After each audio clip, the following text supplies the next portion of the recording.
مدینہ منورہ میں حضرت علی جن کا دور خلافت نہ صرف سیاسی طور پر بلکہ عدل و انصاف کے اعتبار سے بھی سنہری زمانہ تھا۔ جھگڑا سامنے آیا، دو عورتیں ایک ننھے بچے کے ساتھ حضرت علی زین کی عدالت میں حاضر ہوئی۔ دونوں کے چہروں پر غصہ اور دکھ کے آثار تھے۔ پہلی عورت نے کہا، یا امیر المومنین، یہ بچہ میرا ہے، میں نے اس کو جنم دیا ہے، لیکن یہ دوسری عورت اس کو زبردستی اپنا کہتی ہے۔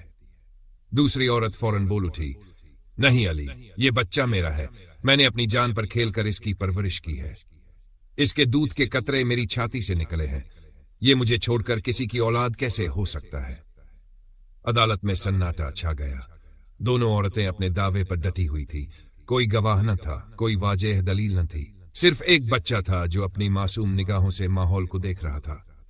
لوگ حیران تھے کہ اب فیصلہ کیسے ہوگا۔ ایک طرف حقیقی ماں کا دعویٰ تھا، دوسری طرف بھی برابر کا دعویٰ۔ اس بچے کے دو سر نہیں تھے، لیکن دو مائیں بن بیٹھی تھی۔ ہر شخص سوچ رہا تھا کہ یہ معاملہ الجھ جائے گا۔ کچھ لوگوں نے کہا، شاید یہ فیصلہ ممکن ہی نہیں، لیکن علیزہ مسکرا رہے تھے۔ وہ جانتے تھے کہ سچائی کبھی چھپ نہیں سکتی۔ حضرت علی کی حکمت۔ حضرت علی نے دونوں عورتوں کو خاموش کیا اور فرمایا، تم دونوں کہتی ہو کہ یہ بچہ تمہارا ہے، لیکن ایک بچہ دو کا نہیں ہو سکتا، لہٰذا ہمیں انصاف کے تقاضے پورے کرنے ہیں۔ پھر آپ نے ایک سپاہی کو آواز دی، تلوار لے کر آؤ، اب اس بچے کو درمیان سے دو حصوں میں کاٹ دو، آدھا آدھا دونوں عورتوں کو دے دیا جائے گا۔ یہ سن کر پورا مجموعہ کانپ اٹھا۔ لوگ حیرت زدہ رہ گئے کہ امیر المومنین بچے کو دو حصوں میں کاٹنے کا حکم دے رہے ہیں۔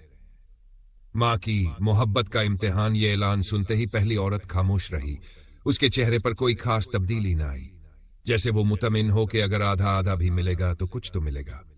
لیکن دوسری عورت کی حالت بدل گئی، اس نے رونا شروع کر دیا۔ وہ فریاد کرنے لگی، یا علیان، خدا کے لیے بچہ مجھے نہ دیجیے، لیکن اس کو زندہ رہنے دیجیے، میں اپنے حق سے دستبردار ہوتی ہوں، اس کو یہ عورت لے جائے مگر میرے بچے کو قتل نہ کیجیے۔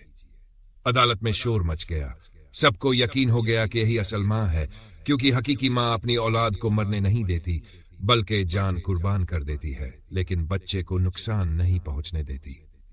فیصلہ حضرت علی نے فرمایا، لوگو گواہ رہو، یہ بچہ اسی عورت کا ہے جس نے اپنی خواہش قربان کر دی لیکن بچے کی جان بچانے کی فکر کی، یہی اس کی اصل ماں ہے۔ یہ سن کر سب نے اللہ اکبر کہا۔ دونوں عورتیں رونے لگیں، مگر فرق یہ تھا کہ ایک عورت خوشی کے آنسو بہا رہی تھی اور دوسری شرمندگی کے۔ اسباق عدل کی پہچان۔ حضرت علی نے بنا گواہوں اور بنا لمبی چھان بین کے صرف ماں کی فطرت سے سچائی کو آشکار کیا۔